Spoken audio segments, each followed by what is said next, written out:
बिस्मिल्लाहिर्रहमानिर्रहीम स्टूडेंट्स। आज एक्सरसाइज हम कर रहे हैं जी 4C और this is from think new math syllabus 2। इससे हम क्वेश्चन हम कर रहे हैं, एक्सरसाइज 4C है बेटा। और 4C का जो क्वेश्चन हमारे पास आ रहा है दैट इज क्वेश्चन नंबर 4।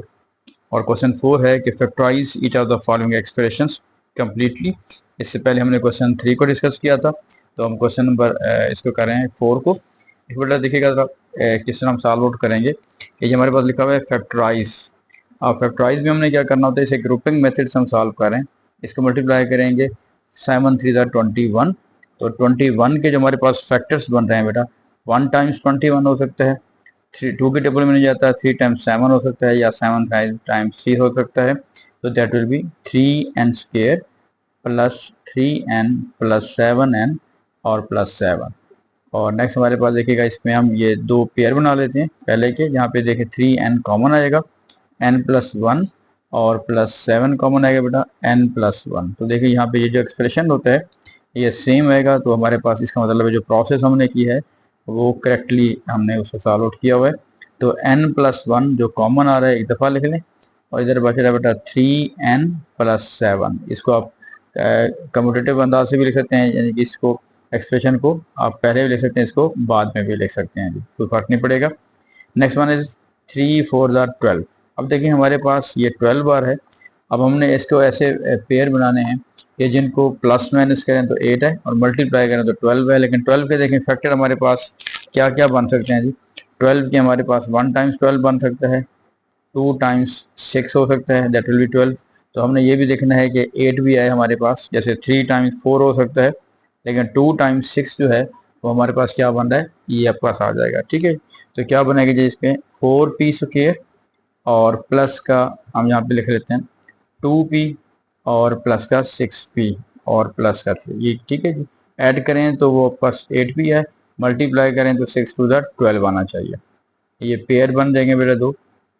तो यहाँ पे 2p कॉमन आ जाएगा और यहाँ पे बच जाएगा 2p, बाकी बच जाएगा जी प्लस, क्योंकि 2p ही हम डिवाइड करेंगे तो 1 बच जाएगा, और प्लस 3 कॉमन आ रहा है बेटा, तो that will be 3 to the 6p plus 1।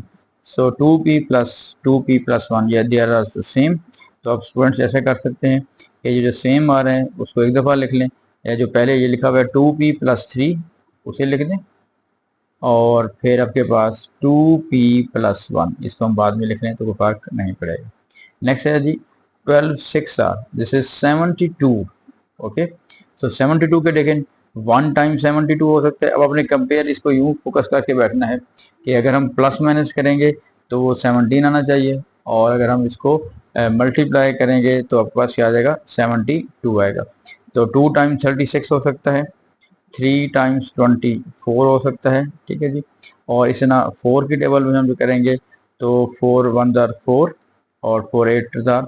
ठीक है, इस तरह 5 की टेबल में नहीं आता, 6 9 जार 6 की टेबल में आएगा, 6 12 जार होता है। इस तरह 8 9 जार होगा बेटा। तो 8 9 जो है वो आपके पास 17 भी दे रहा है प्लस माइनस करने से। So that will B 6q square minus का 8q और माइनस का 9q, क्योंकि दोनों ही माइनस होंगे तब वो माइनस का 17 आपके पास आएगा। ठीक है जी, तो प्लस का 12 वैसे लिख लेंगे।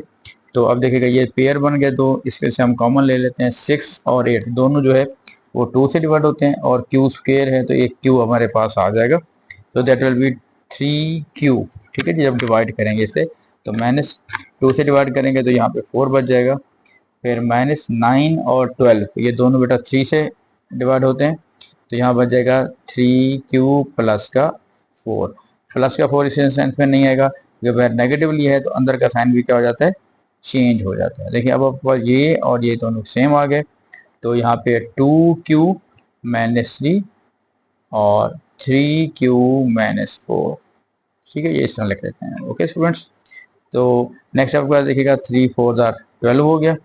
तो 12 के ऐसे फैक्टर बनेंगे, जब प्लस माइनस करें तो आपके पास 7 है, और मल्टीप्लाई करें तो मल्टीप्लाई करें 12 है तो 4r स्क्वायर माइनस का, अगर हम 4r और माइनस का 3r लेते हैं तो दोनों को माइनस करेंगे तो माइनस का 7 आ जाएगा और प्लस का 3। तो that will B 4r common आएगा बेटा, so that will B r minus 1, और माइनस 3 कॉमन लेंगे तो r माइनस 1। जब भी आप नेगेटिव कॉमन लेते हैं तो नेगेटिव कॉमन लेने से ये होता है आपके पास जो अंदर का साइन होगा वो चेंज हो जाएगा। देखिए ये दोनों सेम आ रहे हैं, so that will B 4r minus 3, एक दफ़ा लिख लेते हैं, और r माइनस 1। तो ये हमारे पास इसका यानी कि क्वेश्चन नंबर 4 के जो है वो हमारे पास डी तक हमने पार्ट किए, और नेक्स्ट हमारे पास जो है इसके कुछ पार्ट्स रहते हैं वो हम सॉल्व कर लेते हैं जी।